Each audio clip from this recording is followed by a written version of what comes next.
በጣም አስፈላጊ የሆነ ሐሳብ በፊታችሁ ለማቅረብ ሞክራለሁ። ትንሽ እንድንነጋገር የማስበበት ርዕስ ስለ መንፈሳዊ ብስለት ነው። የእግዚአብሔር ሐሳብ ይመስለኛል። በጣም ጊዜው ይመስለኛል። ቁጭ ብለን ማሰብ ያለብን ይመስለኛል። ስፒሪቹዋል ማቹሪቲ በጣም ወሳኝ ነገር ነው። ታውቃላችሁ እናንተ በእግዚአብሔር ቤት ውስጥ እየተመላለሱ አለመብሰል ይቻላል። ረጅም ዘመን በእግዚአብሔር ቤት ውስጥ እየኖሩ አለመብሰል ይቻላል። ቸርች ውስጥ እያገለገሉ ልክ እንደኔ አለመብሰል ይቻላል። እግዚአብሔር ብስለትን ይፈልጋል፣ ማቹሪቲ ይፈልጋል። እና ስለሱ እንድናስብ በጣም በጣም አሳስባቸዋለሁ። እንዲሁ ስንማር ብቻ ሳይሆን ሪሊ በደንብ እንድናሰላስል፣ እንድንጸልይበት፣ ራሳችንን እንድንፈትሽ፣ እንደዚህ አይነት ደግሞ ትምህርቶችን ስንማር ራሳችንን እንድናይ፣ እኔም ራሴን እንዳይ እናንተም ራሳችሁ እንድታዩ፣ ለሰው እንድንሰማ እግዚአብሔር አልጠራንም። በነገራችን ላይ ጌታ ተናገረ፣ እኔም ይህንን ብቻ ሰማው ነው። እኛ ለራሳችን እንድንሰማ፣ ራሳችንን እንድንፈትሽ፣ ህይወታችንን ኢቫሉዌት እንድናደርግ አሳስባችኋለሁ። ስለ መንፈሳዊ ብስለት አንዳንድ ነገሮችን ለመናገር ሞክራለሁ። ዛሬም በሚመጡትም ጥቂት ሳምንታት ማለት ነው። እንደመነሻ አንደኛ ጴጥሮስ ምዕራፍ 2 ላይ አንድ ሁለት ጥቅሶችን እንድናነብ ጠይቃቸዋለሁ።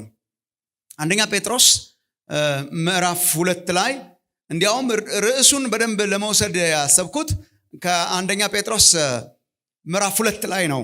አንደኛ ጴጥሮስ ምዕራፍ 2 ላይ ለመዳን በእርሱ እንድታድጉ ይላል። ለመዳን በእርሱ እንድታድጉ የሚለው በአዲሱ መደበኛ ትርጉም በድነታችሁ እንድታድጉ ይላል። በድነታችሁ እንድታድጉ። ድነት እያደገ እያደገ እያደገ እያደገ የሚሄድ ነገር ነው። እኛ አሁን መዳንን በጣም በብዙ እንከፋፍለዋለን እና ጌታን እቀበላለሁ፣ ከዛ ደግሞ ኦፕሽናሊ ደግሞ አድጋለሁ፣ ከዛ እንትን አደርጋለሁ ነው። ግን መዳንና እድገት አንድ ናቸው። በመዳን ነው የምናድገው። ሰው በሌላ ነገር አያድግም። በሌላ ነገር ካደጋችሁ አክቹዋሊ መመለስ አለባችሁ። በመዳን ህይወታችን በድነታችን እያደግን እያደግን እያደግን እንድንበስል ነው የእግዚአብሔር ሐሳብ። ከእርሱ ነው ዋናው ሪሊ ቲም ልቤ ውስጥ ያለው ቲም ኢዝ በመዳን ማደግ ነው፣ በድነት መብሰል ነው። እግዚአብሔር አድኖናል። በተሰጠን መዳን እየበሰልን እያደግን እንድንሄድ ትንሽ ለማነሳሳት ጭምር ነው። ስለ መንፈሳዊ ብስለት እነኝን 2-3 ቁጥሮች አንብበን እንድንጀምር ጠይቃቸዋለሁ። በአንደኛ ጴጥሮስ ምዕራፍ 2 ላይ ከቁጥር 1 ጀምሮ እስከ ቁጥር 3 ድረስ ያለውን እንድናነብ ጠይቃቸዋለሁ። ከተመቻችሁ ቆመን እናነብና እግዚአብሔር እንዲያስተምረን ጸልየን እንጀምራለን።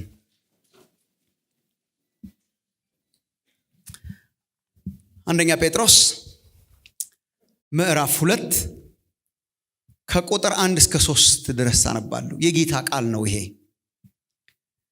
እንግዲህ ክፋትን ሁሉ፣ ተንኮልንም ሁሉ፣ ግብዝነትንም፣ ቅንዓትንም፣ ሐሜትንም ሁሉ አስወግዳችሁ ጌታ ቸር መሆኑን ቀምሳችሁ እንደሆነ ለመዳን በእርሱ እንድታድጉ አሁን እንደተወለዱ ሕፃናት ተንኮል የሌለበትን የቃልን ወተት ተመኙ ይላል። እናንብበው ደግመን። እንግዲህ ክፋትን ሁሉ ወገኖች በዚሁ እንድታስተውሉ ማለት ሌላ ምንም ዴፊኒሽን ስለሌለው አለማደግ የሚገለጠው በኢሞራሊቲ ነው። አለማደግ የሚገለጠው ከቅድስና የተፋታ ህይወት ነው። ማደግ የሚገለጠው በቅድስና ነው። በቃ ሌላ ምንም እንትን የለውም። አሁን ለምሳሌ እንደቆማችሁ ነገር በመቆም ሳይገባ አይቀርም። መዳን 3 ፓርት አለው ይላሉ የመጽሐፍ ቅዱስ ተማሪዎች። ድነናል፣ ደግሞ ኮንቲኒየስሊ እየዳንን ነው፣ መጨረሻ ላይ ደግሞ እንድናለን ይላሉ። ድነናልን ጽድቅ ይሉታል። ፓርት ነው፣ የመዳን ፓርት ነው፣ ጽድቅ ነው። እየዳንን ነው፣ ኮንቲኒየስ የሆነውን ደግሞ ቅድስና ይሉታል። ከዛ እንድናለን ወደፊት ደግሞ ክብረት ይሉታል። መክበር በእግዚአብሔር ፊት ግሎሪፊኬሽን ይሉታል።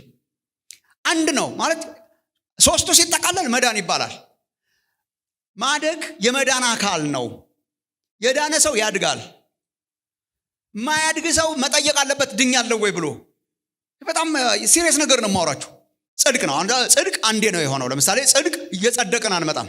እየጸደቅኩ ነው አይባልም። ለምሳሌ ከዚህ በፊት አንስቼላችሁ እንደሆነ አላውቅም። እየጸደቅኩ እኮ ነው አይባልም። ጽድቅ አንዴ ነው በቃ። ጽድቅ ምን አይነት ቃል ነው? የፍርድ ቤት ቃል ነው። ዳኛ የሚናገረው ቃል ነው። በቃ አንድ ጊዜ በቃ ሰውዬው ወንጀለኛው ነፃ ወጥቷል ተብሎ ጎ ከተባለ አለቀ። እየጸደቀ አይሄድም። አንድ ያለቀ ነው። ይሄ አሁን እኛ በክርስቶስ ኢየሱስ የክርስቶስ ኢየሱስን ስጋ አንድ ጊዜ ስናቀርብ በቃ ተቀብሎናል እግዚአብሔር፣ አጽድቆናል እግዚአብሔር። አሁን እኛ እየጸደቅን ሳይሆን ጸድቅ እስቲ ጸደቃችሁ ጸድቃችኋል ነው። ጸድቃችሁ ይሄ ዋን ታይም ነው። በቃ አጸደቀን እግዚአብሔር በልጁ። ልጁን አየና እኛን ከወንጀል ነፃ አረገን ማለት ነው። መዳን የሚጀምረው ከሱ ነው። መዳን የሚጀምረው ኢየሱስ ክርስቶስ በመስቀል ላይ የከፈለው ዋጋ እሱን ተቀብሎ እግዚአብሔር ሲለቀኝ ማለት ነው። ተለቀቀ ወንጀለኛው፣ ጽድቅ ይባላል። ይሄ ጽድቅ ግን በቃ ሆኖ ከዛ በኋላ ዝም ብሎ የሚያቆም ሳይሆን እየጨመረ ሲመጣ ቅድስና ይባላል። ኮንቲኒየስሊ ማለት ነው። ይሄ ነው እድገት ማለት። እየጨመረ ሲመጣ ቅድስና ይባላል። ሶ አሁን አይታችሁ እንደሆነ ክፋትን፣ ተንኮልን ምናምን አስወግዳችሁ ይልና ኃጢአትን ማለት ነው እንድታድጉ ይላል። ሶ በኃጢአት እየቀጠሉ መምጣት አለማደግ ነው። በመዳን አለማደግ ነው።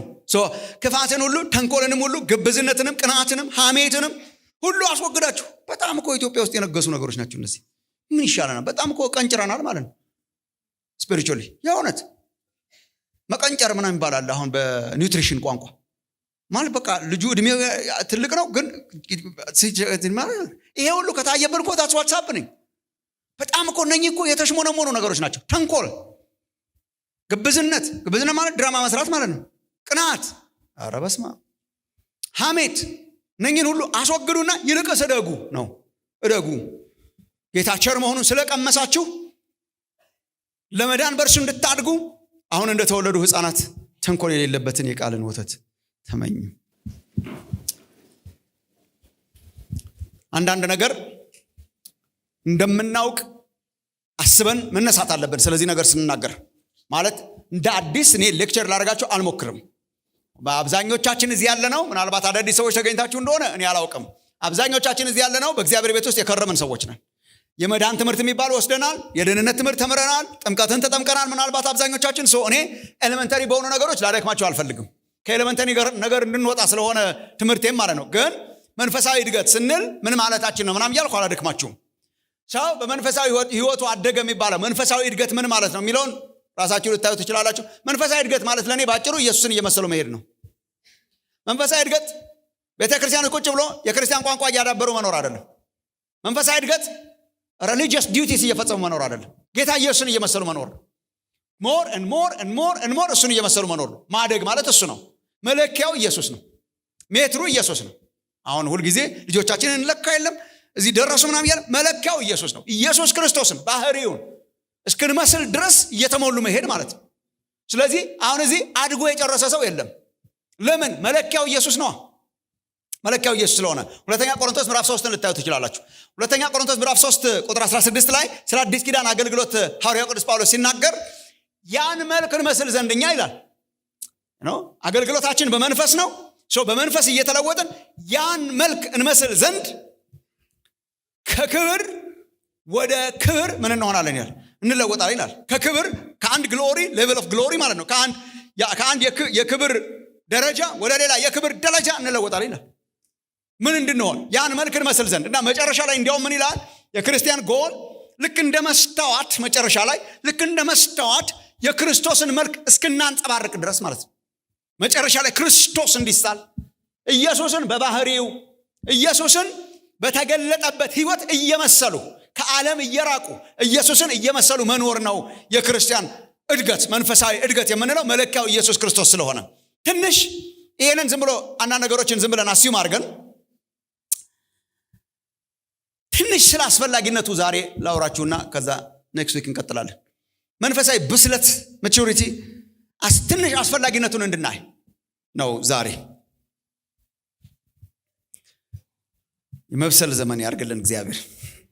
በአዲሱ መደበኛ ትርጉም ደግሜ ላንብባት አንደኛ ጴጥሮስ ምዕራፍ 2 አዲሱ መደበኛ ትርጉም ላይ እንግዲህ ክፋትን ሁሉ፣ ማታለልን ሁሉ፣ ግብዝነትን፣ ቅናትንና ሐሜትን ሁሉ አስወግዱ ይላል። ይሄን ማስወገድ ማለት በምን ይገለጣል? በድነታችሁ እንድታድጉ አዲስ እንደተወለዱ ሕፃናት ንጹሑን መንፈሳዊ ወተት ተመኙ፣ ጌታ መልካም መሆኑን ቀምሳችኋልና። ጌታ መልካም መሆኑን ስለቀመሳችሁ በዚህ መዳናችሁ እንድታድጉ አሁን እንደተወለዱ ሕፃናት መንፈሳዊ ወተትን ተመኙ ይላል። ማደግ፣ መብሰል። ትንሽ ስለ አስፈላጊነቱ ዛሬ ትንሽ እንገራችሁና ከዛ ኔክስት ዊክ ደግሞ ለመቀጠል እንሞክራለን። በጣም አስፈላጊ ነው መንፈሳዊ እድገት፣ ኦፕሽናል አይደለም። በእግዚአብሔር ቤት ውስጥ በትክክል የተወለዱ ሁሉ ያድጋሉ። የተተከለ ሁሉ ያድጋል። ያላደገ ነገር ከእግዚአብሔር ሊሆን አይችልም። መብሰል በጣም አስፈላጊ ብርቱ መንፈሳዊ ኮምፖነንት ነው። ትንሽ በእኛ በኢቫንጀሊካል ሰርክል ያለው ችግር ዮሐንስ 3:16 አንብበን ጌታን ተቀብያለሁ ብለን እጃችንን አውጥተን ካርድ ስንሞላ ሁሉ ነገር የተጠናቀቀ ይመስለናል። በር ነው የከፈተልን እንጂ መጨረሻውን ደርሰንበት አይደለም። እግዚአብሔር የማደግን በር ነው የከፈተልን። እግዚአብሔር የተመሰገነ ይሁን። ምድረ በዳ ውስጥ ያለን ነበርን፣ አመጣንና በቤቱ ተከለን ማለት ነው።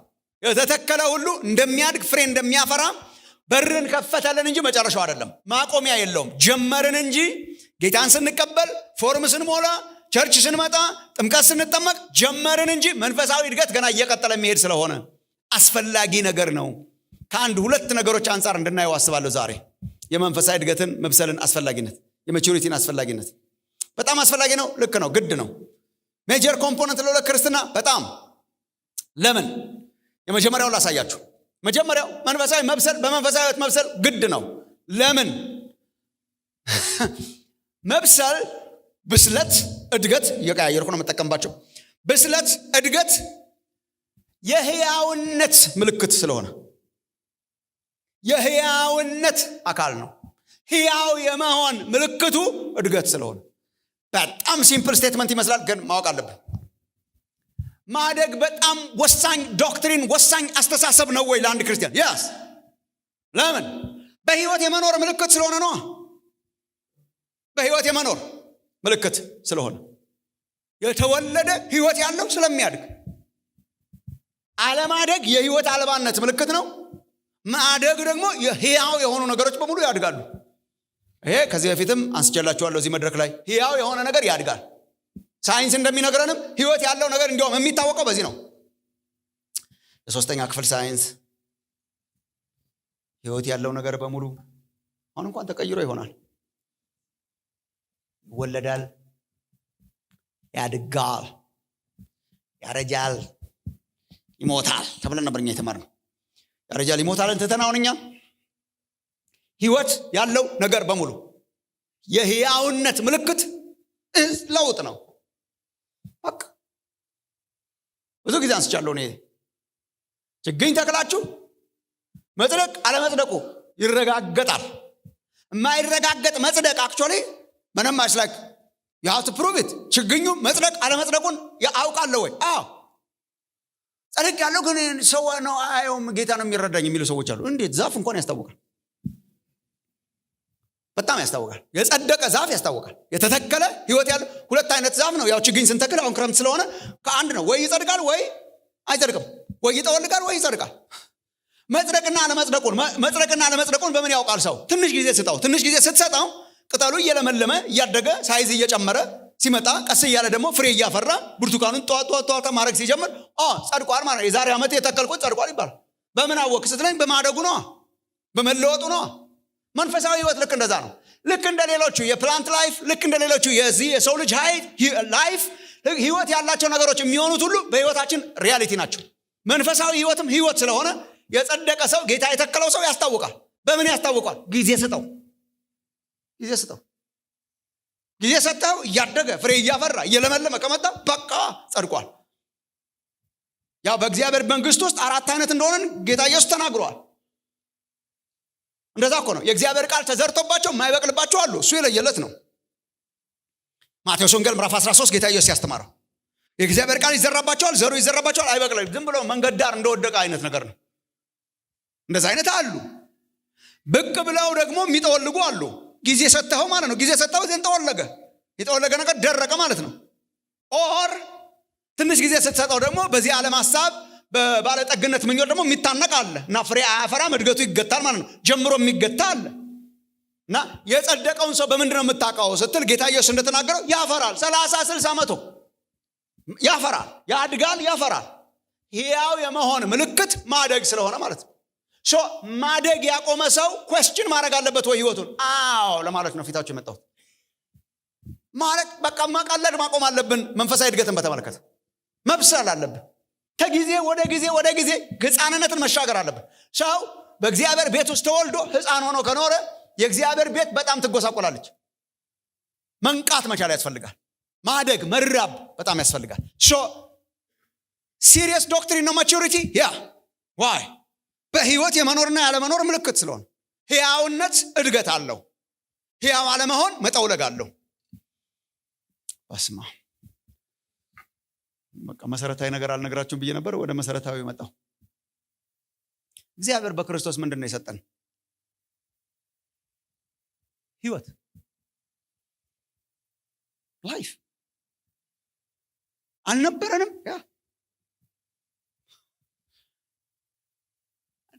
ጌታን መቀበል እኮ የሚያስደንቀው እኮ በዚህ ሴንስ ነው። ጌታ ኢየሱስ ይዤ መጣሁ ያለው ህይወት ነው። ሙታን ብንሆን ነው እንደዛ ያለው።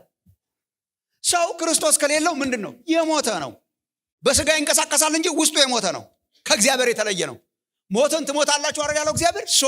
ሞትን የሞተ ነው። ከእግዚአብሔር የተለየ ነው። ውስጡ የሞተ ነው። በስጋ የሚንቀሳቀስ ተንቀሳቃሽ ሙታን ናቸው የሰው ልጆች ያለ ክርስቶስ። this is the gospel። ወንጌል ስንመሰክርኛ የሰው ሃይማኖት ለማስቀየር አይደለም። ካቶሊክ ነበርኩ እንትን ነበርኩ ለማድረግ ሳይሆን እንትን ሆንኩ ሳይሆን ሰው ሙት ነው ያለ ክርስቶስ። ይህን ስንቶቻችሁ ታምኑ እንደሆነ አላውቅም። ዴድ በበደላችሁና በኃጢአታችሁ ኤፌሶን ምዕራፍ 2 ላይ ቅዱስ ጳውሎስ በበደላችሁና በኃጢአታችሁ ምን ነበራችሁ እኮ ተናገሯ በሕያው ድምፅ አይደል? ሙታን ነበራችሁ። ዴድ ስፒሪቹዋሊ ዴድ ትመላለሳላችሁ እኮ ይላል። እኔ በጣም የሚገርመኝ ጳውሎስ ኤፌሶን ምዕራፍ 2 ላይ ሙታን ነበራችሁ ግን ትመላለሱ ነበር ይላል። እንዴት ሙት ይመላለሳል? አይገርምም? በአየር ላይ ስልጣን ባለው ፈቃድ አለቃ ትመላለሱ ነበር። አለቃ ነው ሙትና ሕያው የሚያደርግ። ክርስቶስ ኢየሱስ ጌታ ነው ብለህ ስትቀበል ሕያው ነህ። በሕያውነት ነው የምትመላለሰው። ያኛው አለቃ ዲያብሎስ የተባለው አለቃ ሲሆን ትመላለሳለህ ግን የሞትክ ነህ። ከእግዚአብሔር የተለየን ነበርን። ሙታን ነበርን። የዘላለም ገሃነም የሚጠብቀን ነበርን። ስፒሪቹዋሊ ኢንሴንሲቲቭ ነበርን። ከእግዚአብሔር የራቅን ነበርን። ሕይወት አልባ ተንቀሳቃሾች ነበርን። ሕይወት አልባ ተመላላሾች ነበርን። ጌታ ኢየሱስን ስንቀበል ምን ሆንን? ከሙታን ተነሳ። ይሄ ነው። ከሞት ተነሳ። ከሞት ወደ ሕይወት ተሻገረ። በቃ እኔ ስንት ጊዜ እንሰበካለን እኛ። ከሞት ወደ ሕይወት ተሻገረ። ሰው ጌታ ኢየሱስን ሲቀበል ምን ሆነ? ከሞት ወደ ሕይወት። ለዚህ ነው ሰው በመዳኑ መገረም ያለበት። ከሞት ወደ ሕይወት ተሻገረ። ሙታን ነበርን፣ ሕያውነትን ሰጠን። የክርስቶስን ሕይወት ተካፈልን። የትንሣኤውን ሕይወት ተካፈልን። ከእግዚአብሔር ጋር ሕያው ግንኙነት አገኘን። ሕይወት እንዲበዛልን ክርስቶስ መጣ። በእርሱ የሚያምን የዘላለም ምን በሏታ ሕይወት። ዳግመኛ መወለድ ምንለው ለሱ ነው። አልነበርንም፣ ተወለድን። ስፒሪቹዋሊ ተወለድን። ሕይወት የሚጀምረው ከምንድን ነው? ከመወለድ። ላንብበላችሁ እዛው ጴጥሮስ ላይ ብዙ ሳንነቃንቅ። ሐዋርያው ጴጥሮስ ስለ እድገት የሚያወራው ስለ መወለድ አውርቶ ነው። ላንብበላችሁ ምዕራፍ 1 ለምሳሌ ቁጥር 3 እስከ 5። ምዕራፍ 1 ቁጥር 3 እስከ 5 ኢየሱስ ክርስቶስ ከሙታን በመነሳቱ አገኛችሁት? ኢየሱስ ክርስቶስ ከሙታን በመነሳቱ ለሕያው ተስፋና ሕያው ሕይወት ያለው ማለት ነው። ለሕያው ተስፋና ለማይጠፋ እድፈትም ለሌለበት ለማያልፍም ርስት እንደ ምሕረቱ ብዛት ሁለተኛ የወለደን ቆጣል ሁለተኛ የወለደን የጌታችን የኢየሱስ ክርስቶስ አምላክና አባት ምን ይሁን ይላል? ይባረክ። ለሕያው ተስፋ ነው የጠራን። ይሄ ሕያው ተስፋ ምን አይነት ተስፋ ነው ይላል? ለማይጠፋ እድፈት ለሌለበት ለዘላለም ለሚኖር ለማያልፍ ርስት እንደገና እሱን እንድንካፈል እንደገና ዳግመኛ የወለደን ሁለተኛ የወለደን። በመጀመሪያ በስጋ ተወልደን ነበር፣ ሁለተኛ ወለደን። ጌታ ኢየሱስን መቀበል ምን ይባላል? ዳግም ልደት። ወንድሞች እናቶች፣ ዳግመኛ ወለደን። ምን ሆነን? ልጆች። እንዴት አወቅን? ይሄው አሁን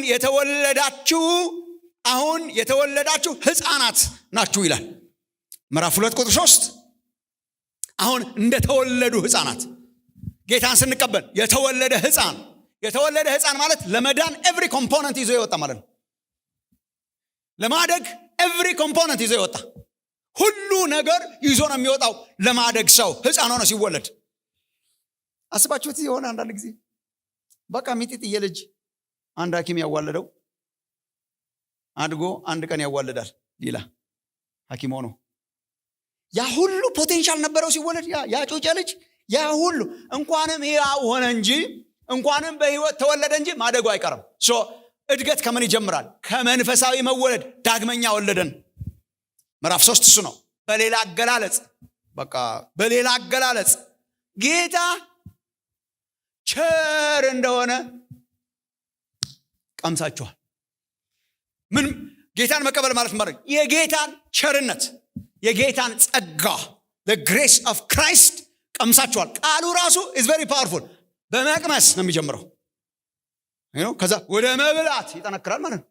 አጥንት ወደ መቆርጠም ይሄዳል ማለት ነው። ቀምሳችኋል። ጌታ ቸር መሆኑን ቀምሳችኋል። ሕያውነትን ተቀበልን ከእግዚአብሔር።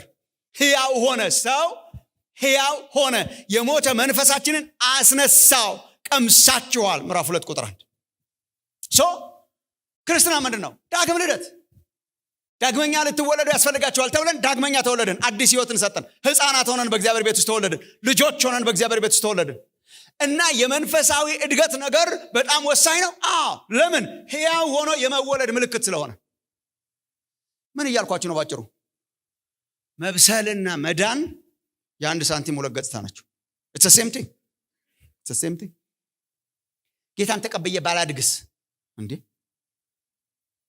የዳነ ያድጋል። የተቀበለ ሰው እንዴት ጌታን የሚያክል ተቀብሎ አያድግም? በስማ ዝም የሚያሰኝ ነው እኮ። it's not optional። በጣም ብዙ ሰው ኦፕሽናል አድርጎ ያቀርባል መንፈሳዊ ብስለትን። ጌታን ተቀብያለሁ ግን ባላድግም I must be okay ከገሃነመ እሳት ተርፌያለሁ ይላል። እንደዛ አያስብም የዳነ ሰው። ስለተወለደ ማደጉ አይቀርም። ማደግ የመዳናችን አካል ነው። የዳነ ያድጋል፣ የዳነ ይበስላል፣ የተወለደ ይበስላል እንደምንለው ማለት ነው። ልጅ ተወልዶ ማደጉን እንደማንጠራጠር አለመጠራጠር ያስፈልጋል። ይሄንንም it's not optional። አሁን ተወልደሃል፣ ታዲያ ምን ልሁን? እደግ። ልጅ ሳለሁ የምንለው ነገር በጣም ያስፈልጋል። ልጅ ሳለሁ ቅዱስ ጳውሎስ እንደሚለው ልጅ ሳለሁ እንደ ልጅ አስብ ነበር፣ እንደ ልጅ ቆጥር ነበር። ስበስል ደግሞ የልጅነትን ነገር ትቻለሁ። ለምን? ልጅ ያድጋላ በእግዚአብሔር ቤት ውስጥ። ሕፃን ሆኖ ከመቆየት እግዚአብሔር ይጠብቃችሁ። ማደግና መዳን የተሳሰሩ ናቸው። የዳነ ያድጋል። it's possible ሃይማኖት ቀይሮ አለማደግ። የዳነ ሰው ግን ያድጋል። አለማደግ ለአንድ ክርስቲያን አለመብሰል ኖርማል አይደለም። ቢያንስ ሊያበሳጨን ያስፈልጋል። ቢያንስ አሁን ባለማደጋቸው የሚኮሩ ክርስቲያኖች አንሁን። ቢያንስ ጌታን እንኳን ተቀብያለሁ እኔ ምንም አላቅም፣ ምንም ማቀው ነገር የለኝም፣ በደም በቃ ጌታ ኖ አውቃለሁ፣ ላውቀው እፈልጋለሁ እያሉ እኮ ነው ያለፉት። በጣም ዲፕሊ ላውቀው እፈልጋለሁ። ሕያዋን የሆኑ ሁሉ ያድጋሉ። ሊያበሳጨን ያስፈልጋል አለማደግ። ዕብራውያን ምዕራፍ 5 አነብላችኋለሁ። ዕብራውያን ምዕራፍ 5 አይ ቲንክ የዕብራውያን መልእክት ጸሐፊ ትንሽ የተገረመ ይመስለኛል በሚጽፍላቸው ሰዎች የዳኑበትን ጊዜና አሁን ያሉበትን ሁኔታ ሲያነጻጽር ማለት ነው። ይሄ እኮ ለእንደኔ አይነቶቹ በጣም መቁጠር አለብን። አይ ዶንት ኖ እንደኔ ረጅም ዘመን በጌታ ቤት የኖራችሁ ትኖሩ እንደሆነ አብዛኞቻችሁ ሳያችሁ ወጣት ነገር ናችሁ። 30 ምናምን ዓመት አሁን 35 ዓመት በቃ ኢየሱስ እያልኳለሁ። ዘመን የተነሳ ብሎ የሚያበሳጭ ነው ይሄ ማለት። ይሄ እኮ የአንድ በጣም ትልቅ ሰው እድሜ ነው። በስጋ ራሱ ያን ጊዜ በስጋ የተወለዳችሁ ራሱ አሁን በጣም ትልልቅ ሆናችኋል። ከን ኢማጂን ሕፃን ሆኜ ብኖር፣ ከን ኢማጂን እንደ ድሮ ጦጦ ብጠባ እንዴ! በጣም እኮ ይሄ ኖርማል እኮ አይደለም። ሶ አይ ቲንክ እንደዛ የሆነ መሰለኝ። ከጊዜው የተነሳ የዳኑበትን ጊዜ ሲያሰላው እና አሁን ያሉበትን የሚለውን ተመልከቱ። ከጊዜው የተነሳ ከጊዜው ርዝማኔ የተነሳ ማለት ነው። ይሄ ቁጥር 12 ከጊዜው የተነሳ አስተማሪዎች ልትሆኑ ሲገባችሁ አንድ ሰው ስለ እግዚአብሔር ቃላት መጀመሪያ ያለውን የሕፃንነትን ትምህርት እንዲያስተምራችሁ እንደገና ያስፈልጋችኋልና የሚያስፈልጋችሁም ወተት ነው እንጂ ጠንካራ ምግብ አይደለም ይላል። ወተት የሚጋት ሁሉ ሕፃን ስለሆነ የጽድቅን ቃል አያውቅምና፣ ጠንካራ ምግብ ግን መልካሙንና ክፉን ለመለየት በስራቸው የለመደ ልቡና ላላቸው ለፍጹማን ለመቹር ሰዎች ነው። ከጊዜው የተነሳ ከዳናችሁበት ዘመን የተነሳ አስተማሪዎች ልትሆኑ ሲገባችሁ፣ የበሰለ አስተማሪ ልትሆኑ ሲገባችሁ አሁንም ወተት ነው የምትጋቱት። እሱ ነው ኖርማል። ዘመን እያስቆጠሩ አለማደግ ኖርማል አይደለም። እግዚአብሔር ይገላግለን ከዛ ቀንበር ወገኖቼ። ኖርማል በስጋም ኖርማል አይደለም። በስጋውን ተወልደው እንደሚገባ የማይበስሉ ልጆች አሉ። ምናልባት አንዳንዶቻችሁ እንደዚህ አይነት መከራ ውስጥ ያላችሁ ትኖሩ ይሆናል። በጣም ብዙ ወላጆች እንደዚህ አይነት መከራ ውስጥ ናቸው። ትልቅ መከራ ነው በነገራችን ላይ። በጣም ጸሎት የሚያስፈልገው መከራ ነው። ልጆች ወልደን ሲያድጉ በጣም ደስ ሊለን ያስፈልጋል። ለምን? ተወልደው ግን ሪሊ በደንብ የማያድጉ የማይበስሉ ልጆች አሉ። ክራይሲስ ነው። ህክምናም ያስፈልገዋል፣ ሌላም ነገር ያስፈልገዋል፣ ኬር ማድረግ ያስፈልገዋል። ኖርማል አይደለም። እኛ ኤክስፔክት የምናደርገው የተወለደ ልጅ እንዲያድግ ነው፣ እንዲበስል ነው፣ መቹር እንዲሆን ነው፣ እድሜውን እንዲያክል ነው። እድሜያችሁን አክሉ። ጌታን ከተቀበላችሁ በዘመን አንስቶ እድሜያችሁን አክሉ፣ እድሜያችሁን ምሰሉ። በጣም አንደኛ ቆሮንቶስ ምዕራፍ 16 ቁጥር 13 ንቁ፣ በሃይማኖት ቁሙ፣ ጎልምሱ፣ ጠንክሩ። ንቁ፣ በሃይማኖት ቁሙ፣ በእምነት ማለት ነው። ጎልምሱ፣ ጠንክሩ። እግዚአብሔር የጠራን ለዚህ ነው።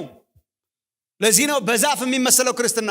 ለዚህ ነው በፕላንት የሚመሰለው። እኔ ተከልሁ፣ አጵሎስ አጠጣ፣ እግዚአብሔርም ምን ያደርግ ነበር? በሏታ ያሳድግ ነበር። እኔ ተከልኩ፣ አጵሎስ አጠጣ፣ እግዚአብሔር ያሳድግ ነው። ልክ እንደ ፕላንት ማለት፣ ልክ እንደ ዛፍ ማለት። ሕያው ዛፍ እንደሚያድግ፣ ሕያው ሰው እንደሚያድግ፣ ሕያው ነፍስ እንደሚያድግ ሕያው ክርስትና ያድጋል፣ ይበስላል፣ ያገለግላል፣ መቹር ያረጋል፣ ክርስቶስን ይመስላል፣ በባህሪ ይቀየራል፣ በቅድስና ህይወቱ ያድጋል፣ መዳኑን ፍጹም ያረጋል። ለዚህ ነው እኔ በኋላ ነገራቸዋለሁ ብዬ ነበር፣ ግን ለዚህ ነው እኔ መብሰል ከዘላለም ፍጻሜ ጋር የሚገናኝብኝ። ለመሰላችሁ ወገኖቼ፣ ሕያው የሆነ ሁሉ ስለሚያድግ፣ አለማደግ ሕያው ያለመሆን ምልክት ስለሆነ አለመብሰል ከፍጻሜ ጋር የተያያዘ ነው። ይህን ትንሽ ዞር ካለብንም አይ ቲንክ ጥሩ ነው አንዳንዴ ዞር ቢልብን። ሎክ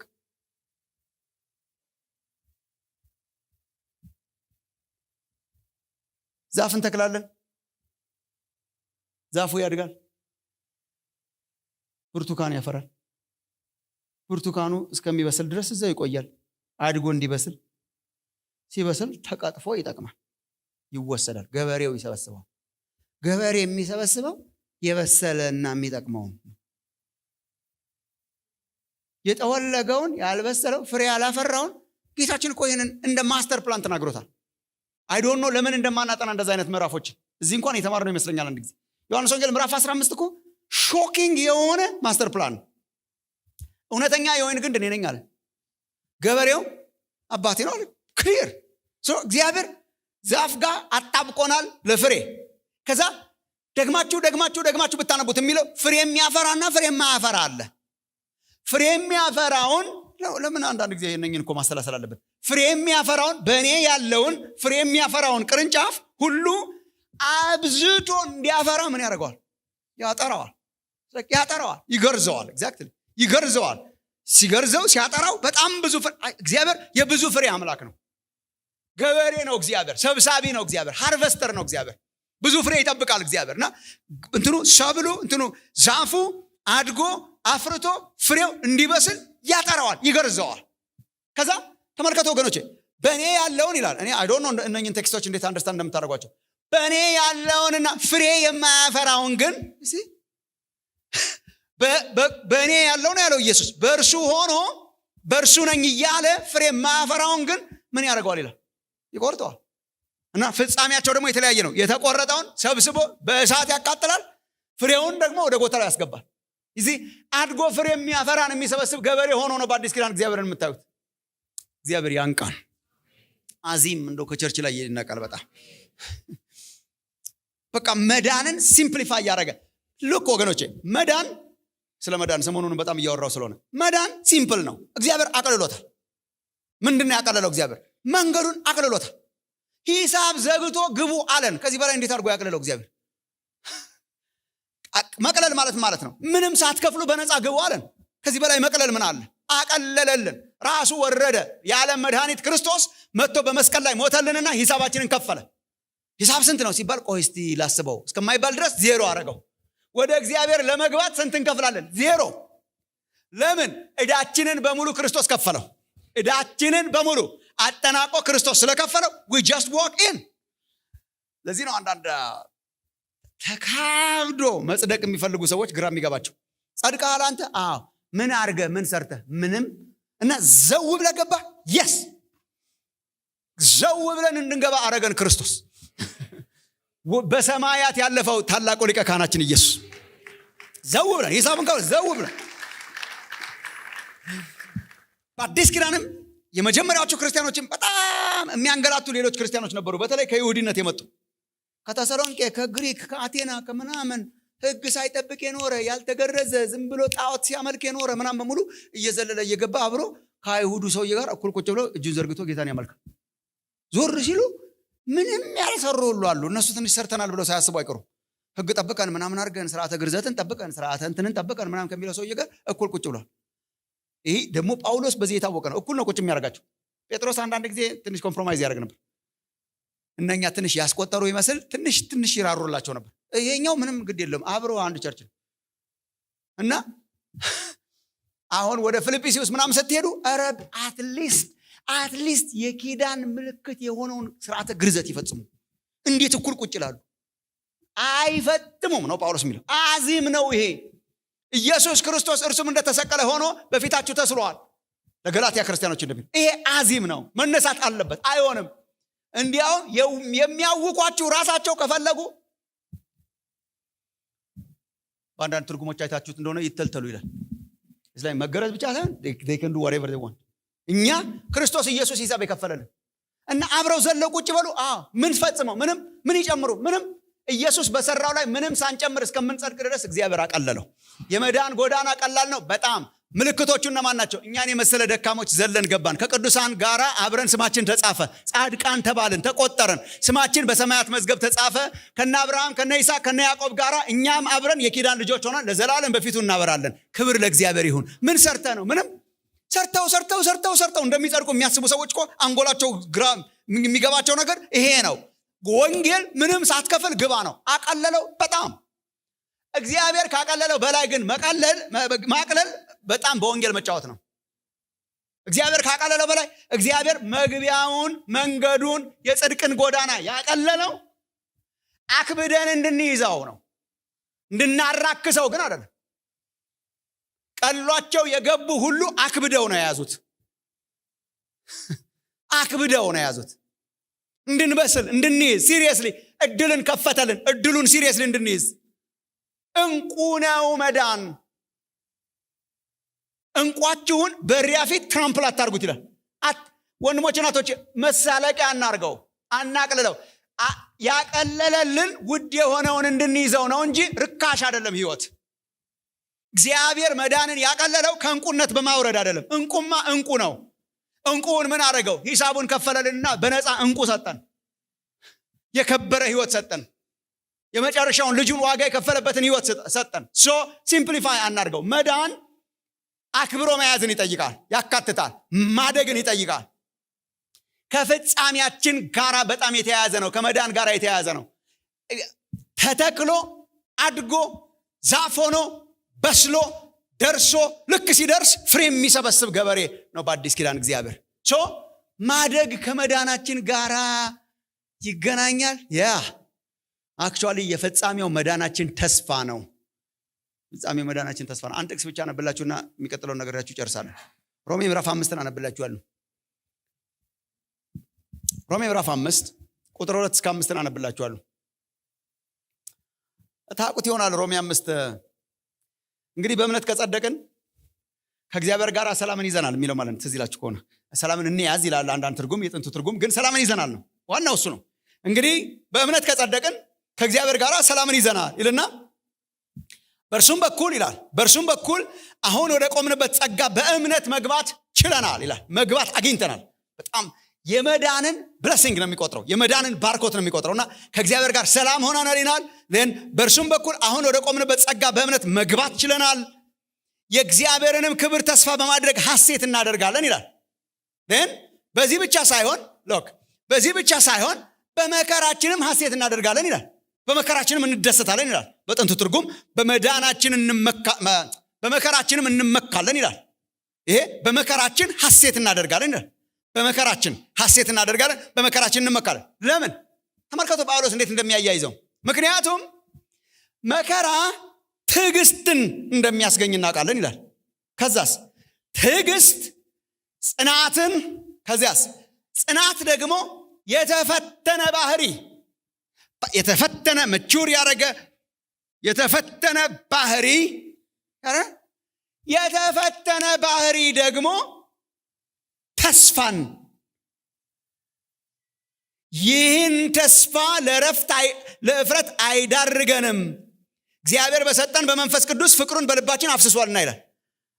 አይታችኋል? እንደሰታለን በመከራችን። ለምን? መከራችን ትዕግስት ያስገኝልናል። ከዚያስ ትዕግስት ደግሞ ጽናትን ያደርግልናል። ስንፈተን እንታገሳለን፣ እንጸናለን።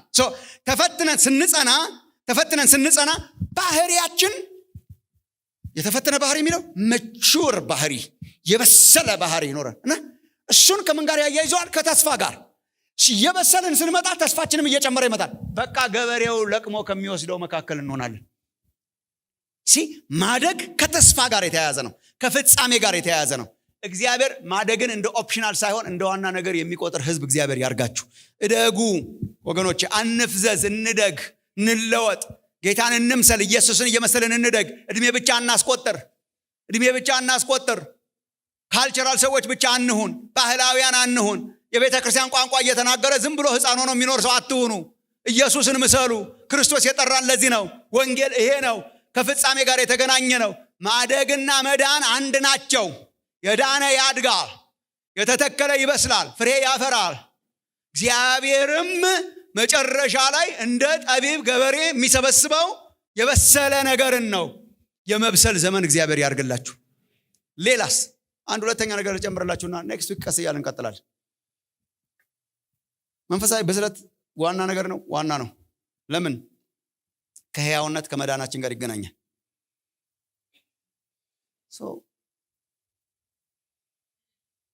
ፈተሽ አድርጎ አንዳንድ ጊዜ ራሳችሁን። እሺ፣ ጀግና ማለት ራሱን ለመፈተሽ የማይፈራ ማለት። ደግሞዋለሁ፣ ገብቼ ቤቴ መጽፈዋለሁ። ጀግና ማለት ራሱን ለመፈተሽ የማይፈራ ነው።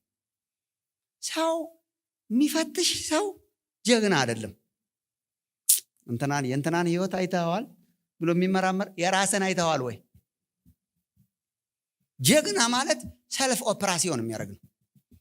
እስካሁን ድረስ እንደዚህ አይነት ሐኪም አልገጠመኝ። ገጥሟችኋል?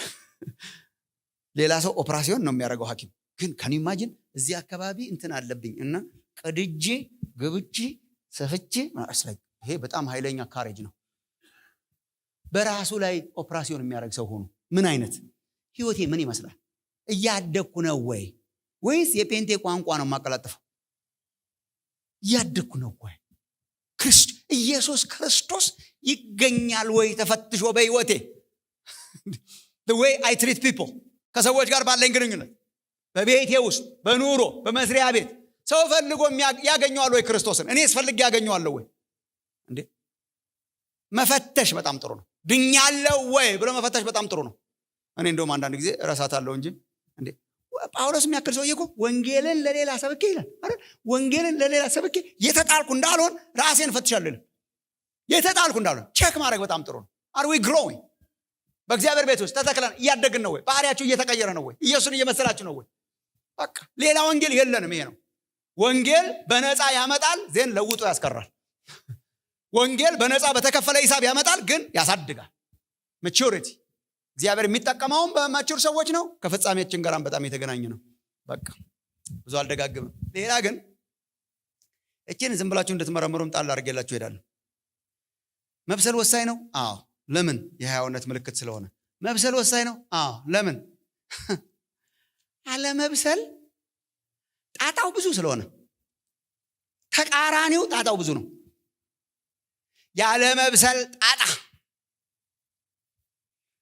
እንዲሁ ምን አለበት ሌላ ቃል ባገኝ? አስቤ ነው ጣጣ ያልኩት። ክራይስ በቤተ ክርስቲያን ውስጥ ትልቁ ጠላታችን አይኖ ዲያብሎስ ነው። ዋና መጠቀሚያ መሳሪያው ያለበሰሉ ክርስቲያኖች ናቸው። ጥፍር አንጨፍርሮ ፀጉሩን አሳድጎ መጥቶ አንገታችንን የሚይዝ ዲያብሎስ አይደለም። ቸርችን ታስራ እንድትኖር የሚያረጋት፣ እግዚአብሔር እንዳይሰራ በመካከላችን የሚያረገው፣ በብዙ ጣጣ ውስጥ እንድንገባ የሚያረገን ወንድሞቼ እናቶቼ፣ መገሰጽ ካለብን አንዱ መገሰጽ ያለብን ይሄ ነው። እንዴት እንደምንገስጸው አላውቅም። ያለ መብሰል ጣጣ በስም ያልጠራ ነው። የቸርች ክራይሲስ፣ የህይወት ክራይሲስ። ይሄ ምን ማለት ነው? ባጭሩ ልንገራችሁ።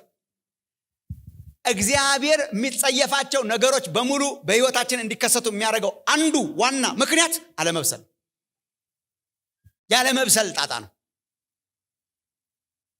ናው መጀመሪያ እንዳገኘ ነው ምንጩ እሱ ነው። ቢመረመር ምንጩ እሱ ነው። ያለበሰሉ ሰዎች በብዙ ነገር ይጫወታሉ። ህፃን በብዙ ነገር እንደሚጫወተው ስልክ ብትሰጠው መጫወቻ ነው ለልጅ፣ ኮምፒውተር ብትሰጠው መጫወቻ ነው ለልጅ፣ እንትን ብታሳየው መጫወቻ ነው ለልጅ። ያራክሰዋል። በቃ ሁሉ ነገር ከመጫወቻነት አልፍ፣ ሁሉ ነገር ከመጫወቻነት። ታምር የምትሰራበት ስልክ ለሱ መጫወቻ ነው። እንደዚህ አይነት ክርስቲያን ነው ቸርችን ቁጭ ያረጋት። እዚህ ህፃናት ስንሆን ችግሩ ይሄ ነው። ሁሉ ነገር መጫወቻ። ታምር የምትሰራበት የቅድስና ኮንሰፕት መጫወቻ ነው። የጸጋ ስጦታ የሚያክል መጫወቻ ነው። ልሳን መናገር መጫወቻ ነው። አጋንንት ማውጣት እንዳስቀየዋ ልጆች መጫወቻ ነው። ሁሉ ነገር መጫወቻ ያደረጉታል። ስብከት ማስተማር እንደ መጫወቻ፣ መዝሙር መጫወቻ። ሁሉን መጫወቻ ማድረግ እኮ ያለ መብሰል ምልክት። ጣጣው ተጫዋች ነገር ያደርገናል በሁሉ ነገር። እንዴት አድርገን ፊቱ እንደምናየው አላውቅም። ኢሞራሊቲ ቅድም የጠቀስነው ነው። ኢሞራሊቲ ያለ መብሰል ምልክት። ሰው ጌታ ኢየሱስን አምኖ ሲኖር ኮምፕሊትሊ ፍጹም ይሆናል እያልኳቸው አይደለም። ይሄ ያው እንደማንል የታወቀ ነው። እኛም በህይወታችን አይተነዋል። ኮምፕሊትሊ ከኃጢአት የጸዳ በዚህ ዓለም ላይ ምንም ችግር የሌለበት ሰውዬ ካገኛችሁ ኑና ንገሩኝ። እኔ እስካሁን አላገኘውም፣ ራሴን ጨምሮ። ይደክማል በጣም፣ ትግል አለበት በጣም፣ ከኃጢአት ጋር ይታገላል በጣም። ግን ሰው ከአንዱ ወደ አንዱ ወደ አንዱ ወደ በኃጢአት እየበሰለ ከመጣ ግን በየበሰለ በኃጢአት የምን ምልክት ነው? አለማደግ። የብዙ ኢሞራሊቲ ምክንያት አለማደግ ነው። ይሄው ክፋት፣ ተንኮል፣ ግብዝነት፣ ቅናት፣ ሐሜትን ከምን ጋር ነው የሚያያይዘው ጴጥሮስ ካላችሁ? ከህፃንነት ጋር። ስማርት የሆንን ይመስለናል እኛ አሁን። ተንኮል የስማርት ምልክት አይመስል፣ ለጴጥሮስ የህፃን ምልክት ነው። ክፋት፣ ቅናት በሌላ ሰው የህፃን ምልክት፣ ሐሜት የህፃን ምልክት፣ ጥላቻ የህፃን ምልክት። ሰው ሲበስል አይጣላም፣ ሰው ሲበስል አያማም፣ ሰው ሲበስል አይጫወትም፣ ሰው ሲበስል በተንኮል አይጫወትም፣ ሰው ሲበስል በትዕቢት አይጫወትም። መብሰል እንዳትጫወት ያደርጋል። ኢሞራሊቲ ዋናው ሰው በኢሞራሊቲ እያደገ እንዲመጣ በቸርች ውስጥ የሚያደርገው ምንድን ነው? አለመብሰል። እድሜ እያስቆጠረ አንደኛ ቆሮንቶስ ምዕራፍ 3 አነባለሁ። እኔም ወንድሞች ሆይ የሥጋ እንደመሆናችሁ በክርስቶስም ሕፃናት እንደመሆናችሁ እንጂ መንፈሳውያን እንደመሆናችሁ ልናገራችሁ አልቻልኩም ይላል። መንፈሳውያን አይደላችሁ ይላል። ተቃራኒው ሕፃናት ናችሁ። በክርስቶስ ሕፃናት እንደመሆናችሁ እንጂ መንፈሳውያን እንደመሆናችሁ ልናገራችሁ አልቻልኩም። ገና ጽኑ መብል ለመብላት አትችሉም ነበርና ወተት ጋትኳችሁ ይላል። ያኔ ቸርቿን ፕላንት ሲያደርግ። አሁን ትልቁ ችግር ምንድነው ጳውሎስ የገጠመው? ያኔ ቤተክርስቲያኗን ሲተክል እንደ ሕፃናት ነው ያወራቸው። ከብዙ ዘመን በኋላ ስለነሱ ሲሰማ ሪፖርቱ ሕፃናት ሆነውልሃል። ኧረ በስመ አብ፣ እግዚአብሔር ይጠብቃል። ከስንት ዓመት በኋላ ሕፃናት ሆነዋል። ገና ስጋውያን ናችሁና እስካሁን ድረስ ገና አትችሉም ይላል። አሁንም ወተት፣ አሁንም ሌላ መብል መብላት አትችሉም፣ ሕፃናት ናችሁ። ዋይ በምን አወቅ ጳውሎስ? ሊስን ወገኖች፣ የእግዚአብሔርን ቃል ኬርፉሊ። በምን አወቅ ጳውሎስ? እንዴ ያኔም ሕፃን ነበራችሁ አሁንም ሕፃን ነበራችሁ ብለህ ትሰድበናለህ ይላል እኮ ያሁኑ ክርስቲያን። በምን አወቅ? ምንድነው ያንተ ኤቪደንስ? ምንድነው ያንተ ኤቪደንስ? ምንድነው? ሳያችሁ በኢሞራሊቲ ተከተከላችኋል። ይኸው ቅናትና ክርክር ስለሚገኙባችሁ ኤቪደንስ። ጣጣ ያለማደግ አላደጋችሁም፣ አልበሰላችሁም። ያኔም ወተት ጋትኳችሁ፣ አሁንም ወተት ነው የሚያስፈልጋችሁ። አላደጋችሁም። በምን አወቅ? ቅናትና ክርክር ስለሚገኝባችሁ ስጋውያን ናችሁ። በቃ ይኸው ቅናት አለ፣ ክርክር አለ፣ ጥላቻ አለ፣ ሞራሊቲ አለ። አላደጋችሁም ማለት ነው። ነገር በምሳሌ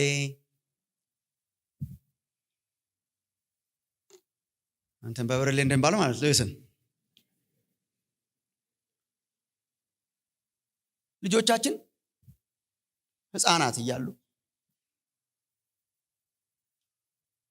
በሁሉ ነገር ስለሚጫወቱና ሁሉን ስለሚሰብሩ ሕፃናት ልጆች ያሳደገን ሁሉ እናውቀዋለን። የምንከላከለው ነገሮችን በሙሉ እንዳይደርሱ ከፍ አድርጎ በመስቀል ነው። እንዳይደርሱበት የኛ እንደዛ ነበር። አሁን ነው ቅርብ ጊዜ የተመለሱት ወደ ቦታቸው። የፎቶግራፍ ፍሬም፣ ሰዓት፣ ጌጣጌጥ፣ እነሱን የሚጎዳ ነገር በሚጎዳቸው ነገር ሁሉ ሊጫወቱ ስለሚችሉ ወድዊዱ እንዳይደርሱ መከልከል ነው። እንዳትነካ።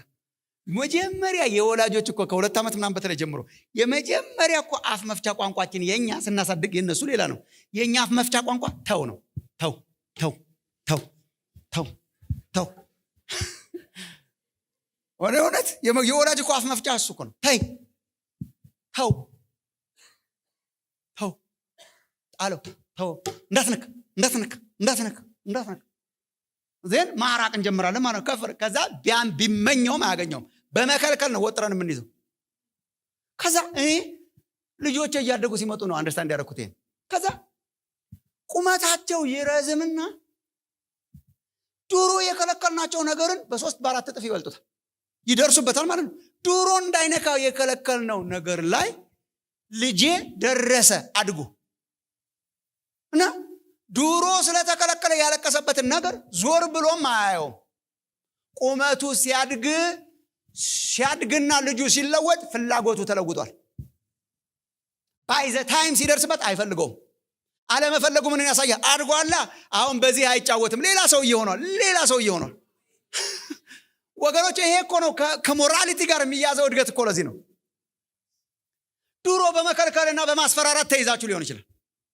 አሁን እኮ በደስታ ነው ኃጢአትን የሚጥሉት የበሰሉ ሰዎች። ለምን? ሲደርሱበት ፍላጎታቸው ተቀይሯል። ፍላጎታቸው ኢየሱስ ሆኗል። ፍላጎታቸው እሱን ማስከበር ሆኗል። ፍላጎታቸው በክርስቶስ መሞላት ሆኗል። ወገኖች ድሮ የተከለከላችሁትን ነገር ዛሬም ከተከለከላችሁ አላደጋችሁም ማለት።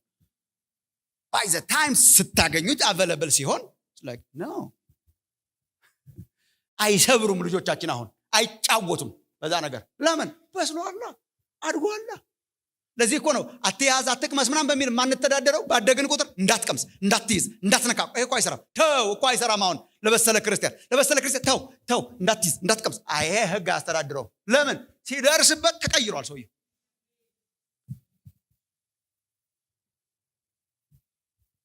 መንፈሳዊ ቁመታችሁን ይጨምረላችሁ እግዚአብሔር። በጣም ሁሉ ነገር ጣጣው አለማደግ ነው። ኢሞራሊቲ ጣጣው አለማደግ ነው። ኃጢአት ጋር መጫወት አለማደግ ነው። የስህተት ትምህርት እንኳን ራሱ ቅዥ የሚሉ ክርስቲያኖች አሁን ትክክለኛውን እንንገራቸው ይባል አለማደግ። ያደገ አይንቀዠቀዥም። አሁን ቅዱስ ጳውሎስ በኤፌሶን 4 ላይ ቁጥር 14 ላይ ኤፌሶን 4:11 ላይ ሐዋርያትን፣ ነቢያትን፣ ወንጌል ሰባኪዎችን፣ እረኞችን፣ አስተማሪዎች ሰጠን እንዳስታጥቁን ይልና እንደ ስህተት ሽንገላ ባለ ተንኮል በሰዎችም ማታለል ምክንያት በትምህርት ነፋስ ሁሉ እየተፍገመገምን ይላል። ቃሎቹ ራሱ እንደ ሸምበቆ ነገር ናቸው። እየተፍገመገምን ወዲያና ወዲህ እየተንሳፈፍን ምን ማለት ነው? ላይክ እንደ ህፃናት መሆን ወደፊት አይገባል። መንሳፈፍ የህፃንነት ይህ ህፃንነት የማይሰራው ጉድ የለም። ተንሳፋፊ ያደርጋል ሰውን። እየተንዠዋዠውን ወደዚህና ወደዚያ፣ ወደ ሰው ተንኮል፣ ወደ ሰው ማባበል፣ ወደ ሽንገላ፣ ወደ ስህተት፣ ወደ ማታለል፣ ግራና ቀኝ እንንሳፈፍ። እንደምን? እንደ ህፃንነት። ምንድነው ሰውን የሚያንሳፈፈው? ህፃንነት። ይሄ እኮ አይሰበክም አሁን በኢትዮጵያ ቸርች ኦልሬዲ ስላየ ነው። እስቲ ዝም ብላችሁ ታዘቡ። ቲቪ የማየት እድል ካላችሁ አንዳንድ ጊዜ ቅዥ የሚሉ ሰዎች ዝም ብላችሁ ብታጠኗቸው አለመብሰል ነው። ኢየሱስ ይላል ማን እንደሆነ ብታውቀው አያውቀውም። አሁን ጋኔንን ቢያገኘውና ቢጠይቀው ጋኔን ጠየቃቸው እኮ እንትናን አጋንንት ሊያወጡ ሲሉ ያስኬዋ ልጆች ኢማቹር በጣም ኢማቹር ልጆች ናቸው። አይ ቲንክ ዝም ብሎ የሃይማኖት ቤተሰብ አካባቢ ስላደጉ በቃ ዘይ ቲንክ በቃ አሉ ዝም ብሎ ቸርች ምናምን አካባቢ ስላደጉ ሁሉ ነገር የሚችሉ ይመስላቸው። በካህን ቤት ውስጥ ማደግ ካህን አያረግም። በዛ ከበቃ መንፈሳዊ ስላደጉ ከዛ ሲያዩት ጳውሎስ ያወጣዋል በኢየሱስ ስም እያለ ሲከተሉ በጌታ በኢየሱስ ስም እያለ ያወጣዋል። የሟርተኝነት መንፈስ የነበረባት ነበረች። በጌታ በኢየሱስ ገስጾ አስወጣው። ኦኬ ከዛ ጋኔን ያለባቸውን ሰዎች አገኙና ጳውሎስ በሚሰብከው ትክክል የተናገሯት ይችን ነው። ጳውሎስ በሚሰብከው በናዝሬቱ በኢየሱስ ስም ውጣ አሉት። ሪሜምበር የጠየቃቸው ጥያቄ ሁለቱንም የጠራቸዋቸውን ስሞች አውቃቸዋለሁ። ሰዎቹ ኢየሱስንም አውቃለሁ፣ ጳውሎስንም አውቃለሁ። ማን ናችሁ እናንተ? ዚዶን ነው። ጳውሎስንም ይጠራሉ፣ ኢየሱስንም ይጠራሉ፣ አያውቋቸው። ዲያብሎስ የተሻለ ያውቃቸዋል። ባይዘው ዲያብሎስ ጌታ ኢየሱስን እኮ በጣም ያውቃል። የጠላት ማወቅና የኢንፎርሜሽን ማወቅ ነው እንጂ ይንቀጠቀጣል ይላል እኮ። እግዚአብሔር አንድ እንደሆነ ታውቃለህ፣ ታምናለህ፣ አጋንንትም ያውቃሉ ይላል። ሰው ስሙን መጥራት is not a guarantee። ጌታ ሆይ እያሉ መጥፋት አለ። ያልበሰለ ያልተተከለ በአለት ላይ ያልተመሰረተ ኢየሱስ ይላል። ኢየሱስ ጌታ ነው ይላል። መንፈሳዊ ቋንቋ ይናገራል። ስታገኘው ብር ይፈሳል ብሎ ደግሞ ይተባበቃል። ከዚህ በላይ ህፃንነት ምን አለ? ይዘምራል፣ ይጮሃል፣ ይጨፍራል። መንቀሽቀሽ ያለ መብሰል ምልክት።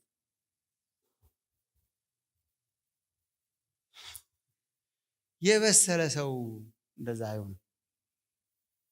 የበሰለ ሰው ቢገለኝም እንኳ ይላል።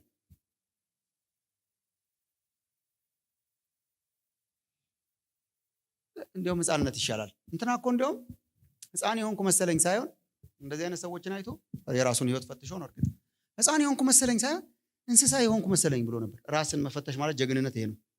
ራሱን ኦፕራሲዮን ያደረገ ሰውዬ አንብባችኋል? አሳፍ የተባለ እነኚህ ኃጢአተኞች ይደሰታሉ ሲላል ቀንቶ ማለት ነው። በኃጢአተኞች ቀንቼ ነበር። አሟሟታቸው እንኳን ጣር የለውም። በስብ ሆነዋል። ይበላሉ፣ ይጠጣሉ፣ ይደሰታሉ። እኔ እንደውም የተጨቆንኩኝ እነሱ ይደሰታሉ ምናምን። በኋላ ወደ እግዚአብሔር መቅደስ እስክገባ ድረስ ነበርና ወደ እግዚአብሔር መቅደስ ገብቼ ሳይ የነሱን ፍጻሜ አየው። የነሱን ፍጻሜ አየው ይላል። የእውነት እኮ በጣም የሚገርም ነው። የነሱን ፍጻሜ አየው ይላል መዝሙር 73 ላይ አለላችሁ። የነርሱንም ፍጻሜ አየው፣ የኔንም ማንነት አየው ይላል። የነርሱን በሸርተቴ ላይ አስቀመጥካቸው ይጠፋሉ ይልና እኔ እንደ እንስሳ ሆንኩ ይላል። ይህ በጣም ትልቅ ኦፕራሲዮን ነው። ምን ማለት ነው? እንደ እንስሳ ሆንኩ። በሚበላው በሚጠጣው ነው የተታለለው። በሚበላው በሚጠጣው፣ በጭፈራው በሚታየው በድልብነታቸው ነው የተታለለውና እንደ እንስሳ ሆኜ ነበር ይላል። ከህፃንነትም ወርዶ ማለት ነው። እግዚአብሔርን በሚበላ በሚጠጣ በሚለበስ ምናምን የሚገምት ሰው እንደዚህ እኮ ነው። እንስሳትን እስቲ ይዋቸው። እንስሳ የምታስለምደውን በምግብ ነው። ከፍቶት የሚሄደውን በምግብ ነው። ቄራ የምትነዳውን በምግብ ነው። ጣል ጣል እያልክ ዝም ብለህ ምግብ ከሰጠው አለ ጠብ አለ ስትለው ዞር ይላል። የእንስሳት መግባቢያ ቋንቋ ምግብ ነው። think about it። ከብት የጠበቃችሁ ቤታቸው ድረስ የሚመጡት አለ የሚበላ መኖ። የተወሰነ ቀን ብታጠፋው የሉም። ውሻ ስጠራው የሚመጣው እስቲ ላገልግለው ብሎ አይደለም፣ አገልጋይ ነው። በእርግጥ የሚያገለግለው ግን ለምን እንደሆነ የታወቀ ነው።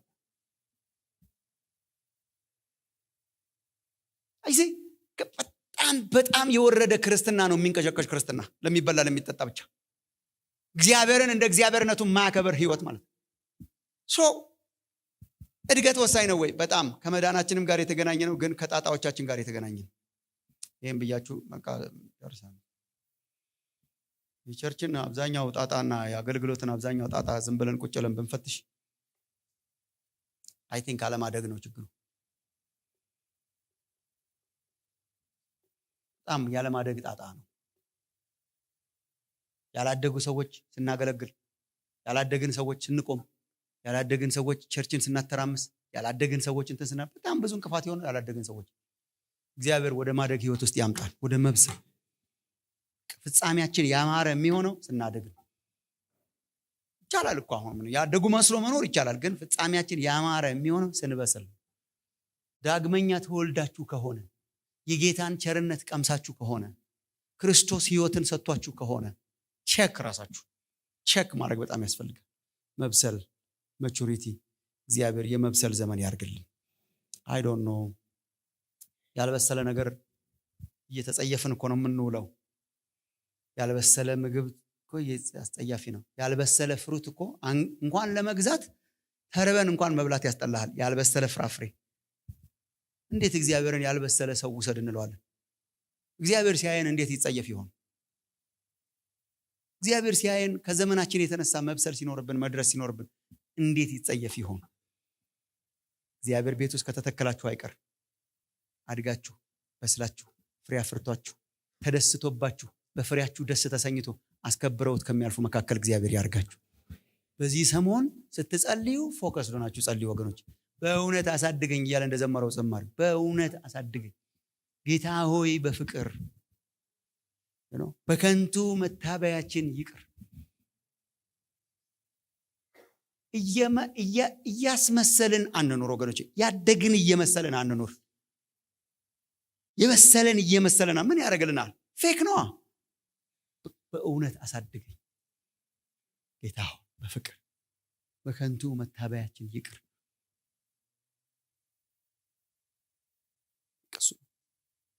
አንደኛ ቆሮንቶስ ስትገቡ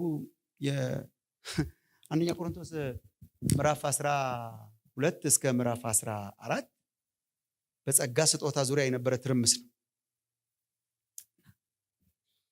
በመንፈሳዊ ነገር ልጆች አትሁኑ ይላቸዋል ጳውሎስ። ለክፋት ነገር ለተንኮል ነገር ህፃናት ሁኑ እንጂ መንፈሳዊ ነገርን በተመለከተ ህፃናት አትሁኑ ይላል። መንፈሳዊ ነገር የሚለው ስፒሪቹዋል ጊፍትስ። ስፒሪቹዋል ጊፍትስ ያተራመሱት እኮ ህፃናት ስለሆኑ የምንወጣበት ዘመን እግዚአብሔር ያርግልን።